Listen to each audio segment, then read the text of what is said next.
जय हिंद, नमस्कार फ्रेंड। ज्योति क्लासेस में आप सभी का एक बार फिर से स्वागत है। हेलो दोस्तों, कैसे हैं आप सभी? आई होप आप सभी बहुत ही अच्छे होंगे, स्वस्थ होंगे, स्टडी अपनी कंटिन्यू कर रहे होंगे। चलते हैं हमारी आज की मॉर्निंग की क्लास की तरफ। सभी को सुप्रभात, गुड मॉर्निंग। देखते हैं आज के दिन क्या है कुछ खास। तो फ्रेंड्स, आज हो गया हमारा 13 मई की हिस्ट्री हम देख लेते हैं। ऐसे तो बहुत सारी इंपॉर्टेंट घटनाएं आज के दिन घटी है, बट हम कुछ इंपॉर्टेंट पॉइंट्स को कवर करते हैं जो कि एग्जाम के पॉइंट ऑफ व्यू से हमें इंपॉर्टेंट लगता है। तो चलिए फटाफट 2-3 पॉइंट आज की हिस्ट्री के बारे में देख लेते हैं। पहला पॉइंट हम कवर करेंगे 13 में, यानी कि आज के दिन 1952 में स्वतंत्र भारत का पहला संसद सत्र शुरू हुआ था। दूसरा पॉइंट जो हम देखेंगे इंपॉर्टेंट में, 1830 में इक्वाडोर गणराज्य की स्थापना हुई। और जो थर्ड पॉइंट हम देख रहे हैं आज के दिन, यानी कि 13 मई के बारे में, 1998 में भारत में परमाणु परीक्षण किए गए थे। और 13 मई को ही हर साल अंतर्राष्ट्रीय हमस दिवस के रूप में मनाया जाता है। तो हमने 4 पॉइंट्स कवर किए जो हमें इंपॉर्टेंट लगे आज की क्लास में। आज की हिस्ट्री के बारे में क्या क्या देखा। आज के दिन 1952 में स्वतंत्र भारत का पहला संसद सत्र शुरू हुआ था। दूसरा पॉइंट जो हमने कवर किया, 1830 में इक्वाडोर गणराज्य की स्थापना हुई थी। थर्ड पॉइंट जो हमने देखा, 1998 में भारत में परमाणु परीक्षण किए गए थे। और चौथा पॉइंट जो हमने देखा, एवरी ईयर हर साल 13 मई को अंतर्राष्ट्रीय हमस दिवस के रूप में सेलिब्रेट किया जाता है। तो ये तो हमने देखा आज की हिस्ट्री के बारे में। और आज के दिन क्या है कुछ खास, तो ये हमने हिस्ट्री के बारे में देखा। अब चलते हैं हमारी होम साइंस की क्लास की तरफ। जैसा कि आप सभी जानते हैं, इस चैनल के माध्यम से हम कर रहे हैं हमारी होम साइंस की सीरीज, जिसमें हम क्लास 6 to 12 की बुक को कवर कर रहे हैं और वो हमारी कंटिन्यू चल रही है। और मैं आप सभी को बताना चाहूँगी कि अभी तक हमने हमारा क्लास 6 to 9 कंप्लीट कर लिया है, यानी कि पढ़ लिया है। अब आ गए हम क्लास 10th में। आई होप आपने हमारी सारी प्रीवियस क्लासेस को देखा होगा। नहीं देखा है तो प्लीज़ प्लेलिस्ट में जाइए, वहाँ से वीडियोस वॉच आउट करके अपने हर एक कॉन्सेप्ट को क्लियर कर सकते हैं। क्योंकि क्लासेस वाइज प्लेलिस्ट बनाई गई। सपोज 7th क्लास की एक अलग प्लेलिस्ट है, 10th क्लास की एक अलग प्लेलिस्ट है। तो इस तरीके से प्लेलिस्ट बनाई गई है। आप प्लेलिस्ट करके आपको ज़्यादा ढूंढना भी नहीं पड़ेगा, आप अच्छे से वीडियोस वॉच आउट कर सकते हैं और अपने हर एक कॉन्सेप्ट को क्लियर कर सकते हैं। और मैं आप सभी से ये कहना चाहूँगी कि एक बार वीडियो देखिए, समझिए, और आप देखना आपको होम साइंस से रिलेटेड जितने भी डाउट आपके माइंड में, वो सारे ही क्लियर हो जाएंगे। क्यों? क्योंकि हम एक पढ़ी इतनी डिटेल में इसीलिए रहे हैं क्योंकि एक भी डाउट, जिससे कि एक भी डाउट आपके माइंड में शेष ना रह जाए। और हाँ, अगर आप हमारे चैनल के साथ नए जुड़े हैं तो प्लीज़ चैनल को लाइक, शेयर और सब्सक्राइब अवश्य करिए। और ये जो हमारा सीरीज़ करने का उद्देश्य है, मैं बार बार बताती हूँ, फिर आपको बताना चाहूँगी क्योंकि आपको पता होना चाहिए पढ़ किस ले रहे हैं। इसको पढ़ने का फ्रेंड्स हमारा एक ही उद्देश्य है कि एक बार आप इस सीरीज़ को देखिए, समझिए, ताकि होम साइंस से रिलेटेड कोई भी कॉन्सेप्ट आपका अधूरा ना छूटे। हर एक कॉन्सेप्ट अच्छे से क्लियर हो, चाहे आप किसी भी क्लास के लर्नर्स हो, किसी कॉम्पिटिटिव एग्ज़ाम की प्रिपरेशन कर रहे हो, चाहे वो कॉम्पिटिटिव एग्ज़ाम किसी भी स्टेट का हो या फिर किसी भी फील्ड में होम साइंस अपना करियर देख रहे हैं, सभी के लिए सीरीज़ काफ़ी हेल्पफुल होने वाली। काफ़ी हेल्पफुल मैं इसलिए बोलती हूँ क्योंकि आपको पता है जो भी एग्ज़ाम्स होते हैं, जो भी जहाँ पे भी आप होम साइंस से अपना करियर देख रहे हैं, हर जगह आपको सिलेबस ही पढ़ना है। तो इसीलिए आप पढ़िए। थोड़ा बहुत डिफरेंस होता है स्टेट वाइज। वो जब क्वेश्चन आंसर्स हम करेंगे तो वो भी आपके सारे ही डाउट्स क्लियर हो जाएंगे। तो प्लीज़ चैनल पर फिर बोलूँगी, नए आए हैं तो चैनल को लाइक शेयर सब्सक्राइब करके जाइए। और चलिए आप चलते हैं हमारी सीरीज़ की तरफ। ज़्यादा बातें नहीं करेंगे क्योंकि आप बोलेंगे बातें बहुत कर रहे हैं हम, और उसमें टाइम हमारा जाता है। बट फ्रेंड्स, आप सभी जानते हैं कि कोई भी फिजूल की बातें हम अपने चैनल पे नहीं करते हैं। जो हमें इम्पोर्टेंट होता है उतनी ही बातें हम करते हैं, इतनी तो बातें करनी बनती है ना। क्योंकि थोड़ा सा आपको पता भी होना चाहिए कि आप पढ़ किस लिए रहे हो, इसीलिए बार बार मैं अगेन टू अगेन ये चीज़ें रिपीट करती हूँ। तो चलिए देखते हैं आज की क्लास में बेसिकली हम करने क्या वाले हैं। तो आप स्क्रीन पर देख पा रहे होंगे, आज की क्लास में हम करेंगे रसोई घर की व्यवस्था, देख रेख तथा सफाई। ये हम आज की क्लास में कवर करेंगे।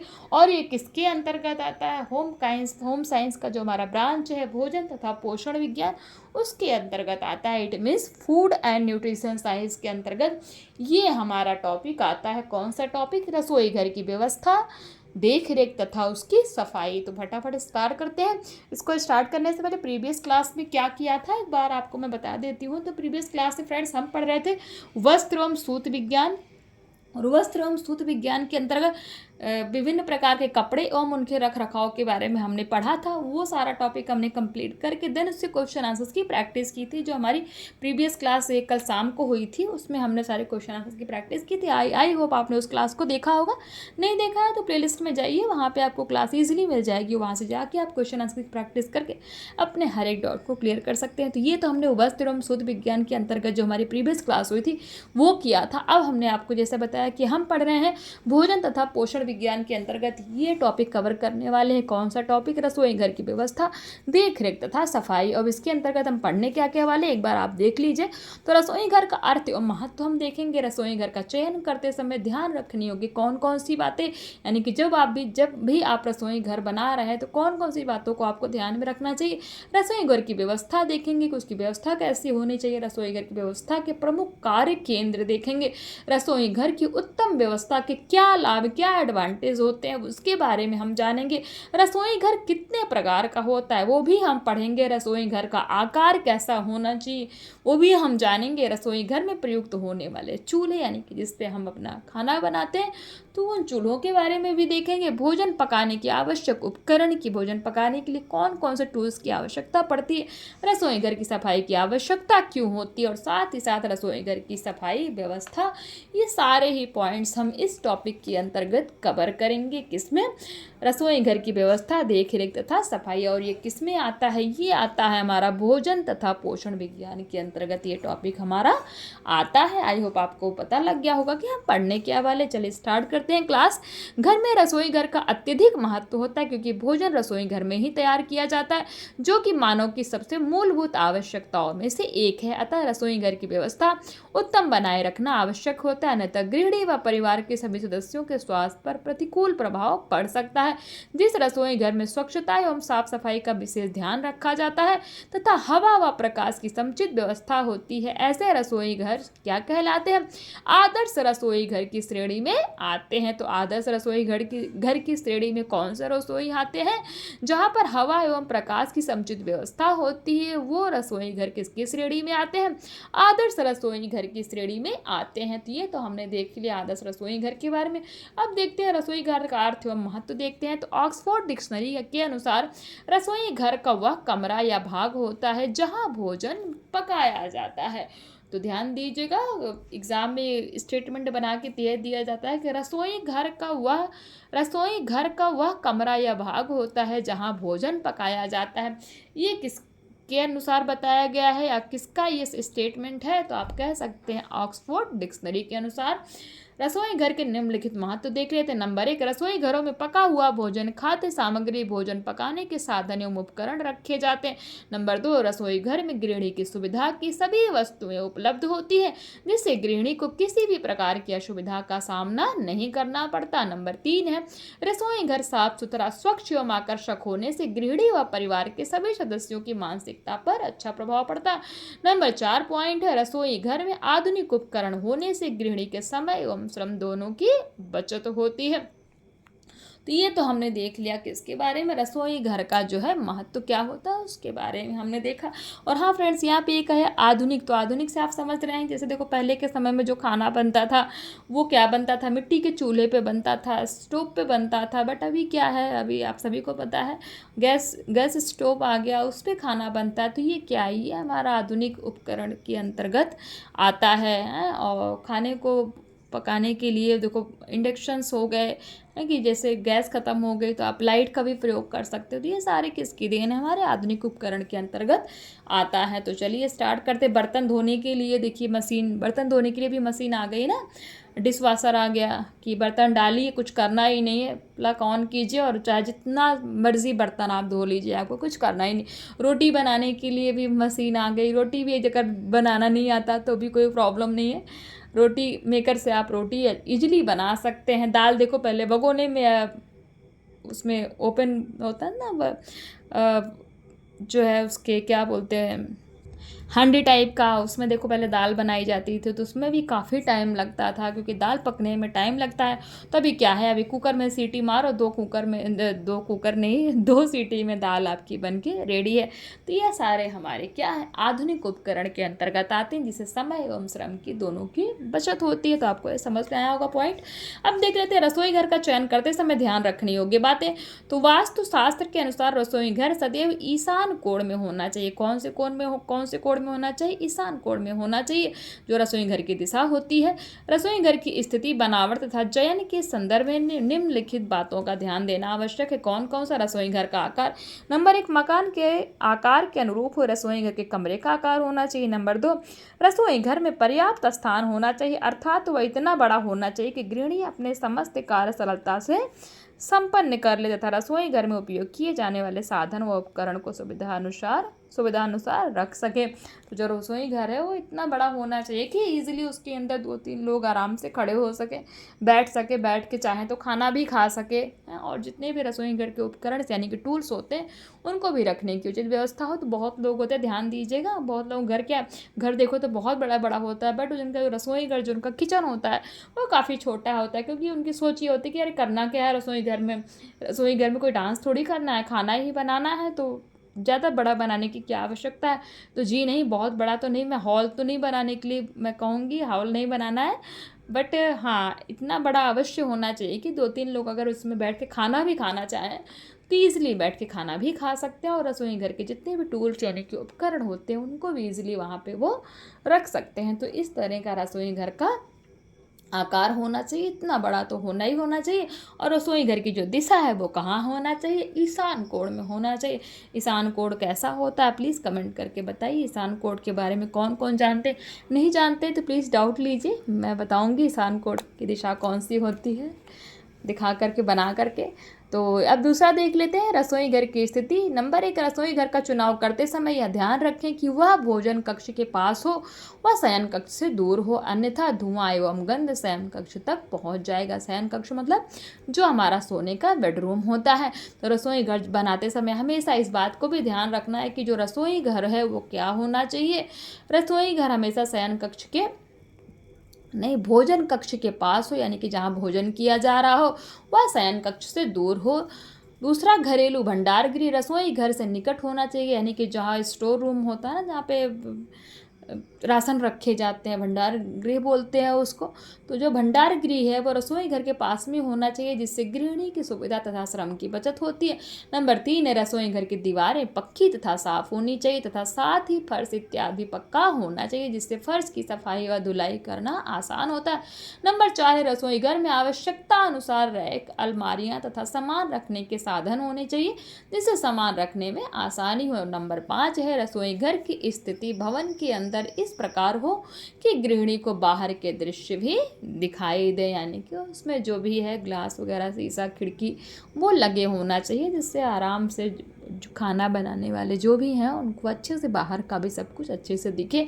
तो ये तो हमने देख लिया रसोई घर की स्थिति कैसी होनी चाहिए। रसोई घर की बनावट के बारे में हम देख लेते हैं। नंबर 1 है, रसोई घर में वायु की उचित व्यवस्था होनी चाहिए, जिसके लिए पर्याप्त खिड़कियां व रोशनदान का होना आवश्यक है, तथा साथ ही रसोई घर में निर्वातक पंखे भी लगवाए जाने चाहिए। निर्वातक पंखे क्या होते हैं? जो एग्जॉस्ट फैन, जिसको आप एग्जॉस्ट फैन के नाम से जानते हैं, तो वो होते हैं हमारे निर्वातक पंखे। तो निर्वातक पंखे भी लगवाए जाने चाहिए। नंबर 2 है, रसोई घर में वायु की व्यवस्था के साथ सूर्य के प्रकाश की व्यवस्था का भी ध्यान रखना चाहिए। तो ये भी ध्यान इंश्योर करना चाहिए कि जब भी आप रसोई घर बनवाएं तो आपको ये इंश्योर करना है कि आपके रसोई में सूर्य की किरणें सीधी पड़े, यानी कि सूर्य का प्रकाश भी आए, जिससे सीलन से बचाव किया जा सकता है तथा रोगाणु व गंध से भी मुक्ति मिलती है। प्रकाश की उचित व्यवस्था के लिए बल्ब आदि भी लगवाए जा सकते हैं। नंबर 3, रसोई घर की खिड़कियों व रोशनदान पर जाली लगी होनी चाहिए, जिससे उसमें मक्खी मच्छर ना आ सके। तो ये हमने जो तीसरा पॉइंट देखा किसके अंतर्गत, रसोई घर की बनावट किस प्रकार से होनी चाहिए, ये हमने कवर किया। अब देख लेते हैं रसोई घर की व्यवस्था। सुव्यवस्थित रसोई घर गृहिणियों की कार्यकुशलता एवं दक्षता का परिचायक होता है। रसोई घर यदि सुव्यवस्थित तथा सुसज्जित होता है तो वहाँ कार्य करना अधिक सरल एवं सुविधाजनक होता है। रसोई घर की उत्तम व्यवस्था के लिए निम्नलिखित बातों पर ध्यान देना आवश्यक है। कौन कौन सी बातें हैं देख लेते हैं। नंबर 1, रसोई घर में वस्तुओं का स्थान निर्धारित हो। निर्धारित मतलब रसोई घर में सबसे महत्वपूर्ण कार्य है कि सभी सामान निर्धारित स्थान पर रखे जाएं, जिससे उन्हें बार बार खोजने की आवश्यकता न पड़े। स्थान का चयन करते समय कार्यों की सुविधा का भी ध्यान रखना चाहिए।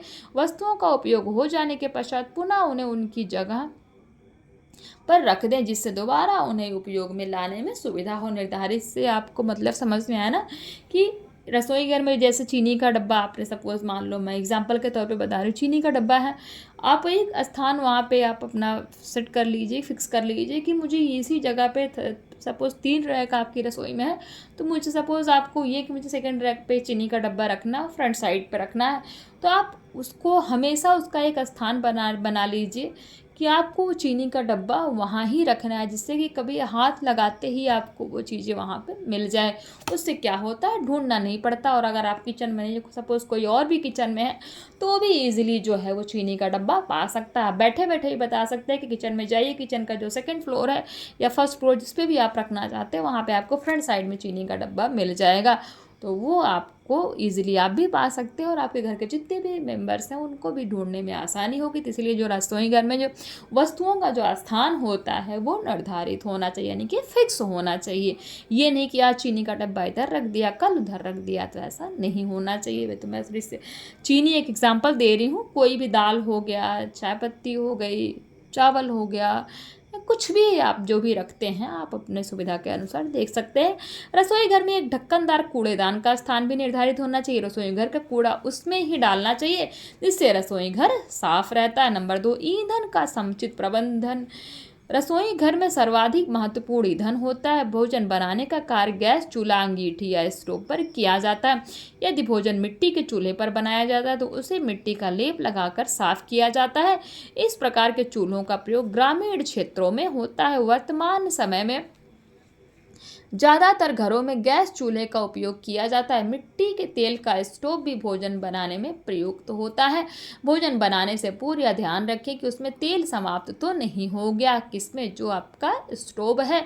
साथ ही उसके पंप एवं बर्नर को भी साफ करते रहना चाहिए। सभी चूल्हों के नियमित जांच करते रहना चाहिए तथा ईंधन का प्रयोग भी सावधानी पूर्वक किया जाना चाहिए। नंबर 3, खाद्य सामग्री का उचित संग्रह। रसोई घर में विभिन्न प्रकार की खाद्य सामग्रियों जैसे आटा, दाल, चावल, चीनी आदि की भिन्न भिन्न तरीकों से संभाल कर रखना आवश्यक होता है। आटा, दाल, चीनी तथा चावल आदि को बंद डिब्बों में रखना चाहिए, जिससे चींटी, कॉकरोच आदि कीट इन्हें दूषित ना कर सकें। सूखी खाद्य सामग्रियों के सभी डिब्बों पर समुचित लेबल लगाए जाने चाहिए। लेबल लगाने का क्या उद्देश्य होता है कि लेबल लगाने से आपको चीज़ें ढूंढनी नहीं पड़ती है। अगर वैसे तो कोशिश करना चाहिए कि डिब्बा जो भी आप रखें वो ट्रांसपेरेंट हो, लेबल लगाने की नौबत ही ना है, वो आपको इजीली दिख जाएंगे। बट अगर ट्रांसपेरेंट नहीं है, क्लोज डिब्बा है, चीज़ें नहीं दिख रही उसके अंदर, तो आप लेबल लगा, जैसे दाल का डिब्बा है, बंद है, आप उस पर लेबल लगा के आप दाल लिख करके रख सकते हैं। चावल का है तो आप उस पर लेबल लगा के चावल का स्टिकर रख सकते हैं, जिससे कि आप पढ़ें और वही डिब्बे को आप हाथ से उठा लें। तो इस प्रकार की व्यवस्था होने पर आवश्यकता पड़ने पर परिवार का कोई भी सदस्य किसी भी वस्तु को ढूंढ सकता है। ताज़ा तैयार की गई खाद्य सामग्री को भी ढककर रखना चाहिए। इसके अतिरिक्त ताज़े फलों तथा सब्जियों को फ्रिज में ही रखना चाहिए। नंबर 4 है रसोई घर व बर्तनों की सफाई। रसोई घर की व्यवस्था के अंतर्गत यह आवश्यक है कि रसोई घर के बर्तनों की नियमित सफाई हो। रसोई घर में प्रयुक्त भिन्न भिन्न प्रकार के बर्तनों की सफाई उपयुक्त विधि द्वारा ही की जानी चाहिए। बर्तनों की सफाई के साथ साथ रसोई घर की नियमित सफाई आवश्यक है। पूरी तरह से साफ सुथरे रसोई घर को ही सुव्यवस्थित रसोई घर कहा जाता है। यानी कि जो आपका रसोई घर पूरी तरह से अगर साफ है तभी वो आपका रसोई घर सुव्यवस्थित रसोई घर कहा जाएगा। तो ये तो हमने देखा क्या रसोई घर की व्यवस्था के बारे में हमने कुछ पॉइंट्स कवर किए। कौन कौन से पॉइंट्स कवर किए? रसोई घर में वस्तुओं का स्थान निर्धारित होना चाहिए, ईंधन का समुचित प्रबंध हो, खाद्य सामग्री का उचित संग्रह हो और रसोई घर व बर्तनों की सफाई। ये सारे ही पॉइंट्स हमने किसके अंतर्गत देखे, रसोई घर की व्यवस्था के अंतर्गत इनको हमने कवर किया। अब फटाफट एक पॉइंट से एक टॉपिक कवर करते हैं फ्रेंड्स। रसोई घर की व्यवस्था के प्रमुख कार्य केंद्र देख लेते हैं। नंबर 1, भोजन की तैयारी का केंद्र। इस स्थान पर भोजन पकाने के लिए खाद्य पदार्थों को तैयार किया जाता है, जैसे दाल चावल को बीनना, सब्जी काटना व धोना आदि, आटा गूंदना आदि। इस स्थान पर भोजन तैयार करने से संबंधित सभी पदार्थ अथवा सामग्री उपलब्ध होना चाहिए। नंबर 2, भोजन पकाने का केंद्र।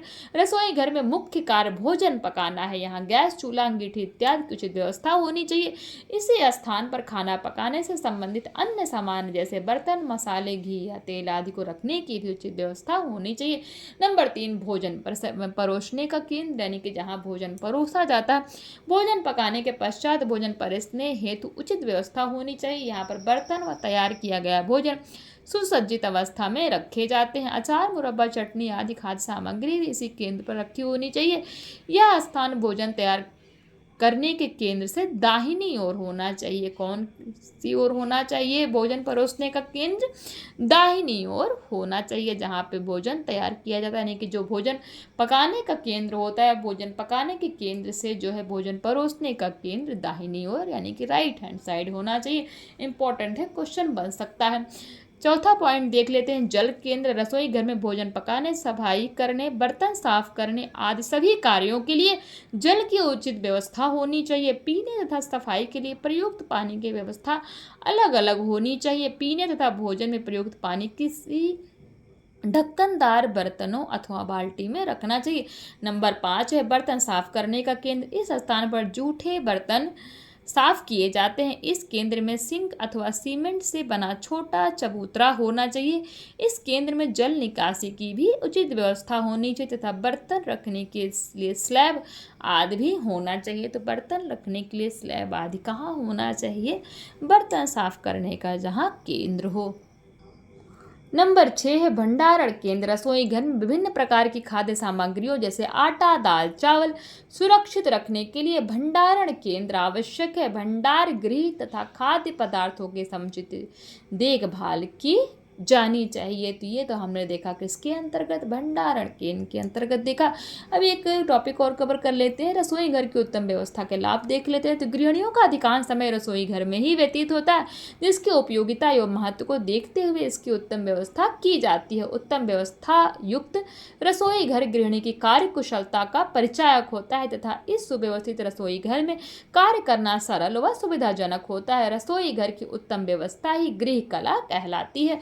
रसोई घर की उचित एवं अच्छी व्यवस्था से प्रत्येक गृहिणी को निम्नलिखित लाभ होते हैं। कौन कौन से लाभ होते हैं? नंबर 1 है, रसोई घर में सभी आवश्यक सामग्री यथा स्थान रखी हुई होने से गृहिणी का श्रम एवं समय दोनों बचते हैं। दूसरा जो लाभ होता है, रसोई घर में खाद्य सामग्रियों के संग्रह होने से गृहिणी परिवार की आवश्यकता अनुसार भोजन कम समय में पका सकती है। तीसरा लाभ देख लेते हैं, उत्तम रसोई घर में आधुनिक उपकरण होते हैं। आधुनिक उपकरण के बारे में हमने आपको बताया और आप सभी इससे परिचित भी होंगे, जो गृहिणी को शारीरिक थकान से बचाते हैं। नंबर 4, सुव्यवस्थित रसोई घर में शुद्ध वातावरण तथा स्वच्छ साधनों द्वारा साफ सुथरा, पौष्टिक व स्वादिष्ट भोजन तैयार होता है, जो परिवार के सदस्यों के स्वास्थ्य पर अनुकूल प्रभाव डालता है। तो ये तो हमने पॉइंट्स कवर किए किसके अंतर्गत? तो रसोई घर की उत्तम व्यवस्था के क्या लाभ होते हैं उसके अंतर्गत। और ये देखिए कुछ क्वेश्चन है, आप इसका स्क्रीनशॉट ले लीजिए। क्वेश्चन 1 कहता है, रसोई घर की स्थिति कैसी होनी चाहिए? क्वेश्चन 2, घरेलू भंडार गृह कहाँ होना चाहिए? अभी हमने जस्ट पीछे पढ़ा। क्वेश्चन 3, जल संचय हेतु उचित व्यवस्था किस प्रकार की जाती है? क्वेश्चन 4 कहता है, रसोई घर की सभी आवश्यक सामग्री यथास्थान रखने से गृहिणी को क्या लाभ होता है? आप बता सकते हैं। बहुत ईजी है, क्योंकि जितने भी क्वेश्चन पूछे गए हमेशा की तरह वो सारे ही पॉइंट्स हमने अभी जस्ट ही पढ़े हैं। और हाँ, एक क्वेश्चन मैं आपसे पूछना चाहती हूँ, कोई एक आधुनिक उपकरण आप कमेंट करके बताइए जिससे श्रम एवं समय दोनों की बचत होती है। कोई भी एक आधुनिक उपकरण जिसके बारे में आप जानते हैं, जिससे ये क्लियर हो जाए कि आधुनिक उपकरण से आप सभी भली भांति परिचित हैं। प्लीज़ कोई एक आधुनिक उपकरण आप कमेंट करके बताइए, किसी भी एक आधुनिक उपकरण के बारे में जो कि हमारे रसोई घर में होते हैं और उससे हमारे श्रम यानी कि समय और श्रम दोनों की बचत होती है। तो फ्रेंड्स आज की क्लास को यहीं तक करेंगे। आई होप आप जो भी हमने अभी पढ़ा वो अच्छे से समझ में आया होगा। फिर भी कोई डाउट्स रह जाता है तो कमेंट करके पूछिए, आपके हर एक डाउट लेने का प्रयास किया जाएगा। और हमेशा की तरह आज भी कहूँगी कि इस क्वेश्चन को सॉल्व कीजिए और प्लीज़ कमेंट करके अपनी राय हमें अवश्य दिया करिए। आप सभी से रिक्वेस्ट है, क्योंकि आपकी हर एक राय हमारे लिए बहुत ही इम्पॉर्टेंट होती है फ्रेंड्स। अगर आप वीडियो देखते हैं, चीज़ें आपके माइंड में फीड हो रही हैं तो कमेंट करने में क्या जाता है, जिससे मुझे भी फील होना कि आप मेरे साथ जो है अटैच हैं, आप कनेक्ट है मेरे साथ और आपको पढ़ने में अच्छा लग रहा है, आपको चीज़ें समझ में आ रही। नहीं तो फ्रेंड्स इतनी मेहनत का कोई भी मीनिंग नहीं निकलने वाला है। तो प्लीज़ अपनी राय हमें अवश्य दिया करिए। बार बार मैं आपसे बताती हूँ। और वीडियो जैसी भी लगती है, नहीं समझ में आता वो भी बोलना है, समझ में आता है तो ही बोलना है। क्योंकि आप जब तक कुछ नहीं बोलेंगे तो मेरे हिसाब से तो मैं बहुत ही अच्छे से आपको पढ़ा रही हूँ, बट आप कुछ बोलेंगे तो मुझे भी पता लगेगा ना कि अगर कहीं कुछ कमी होगी तो उसका भी सुधार किया जाएगा।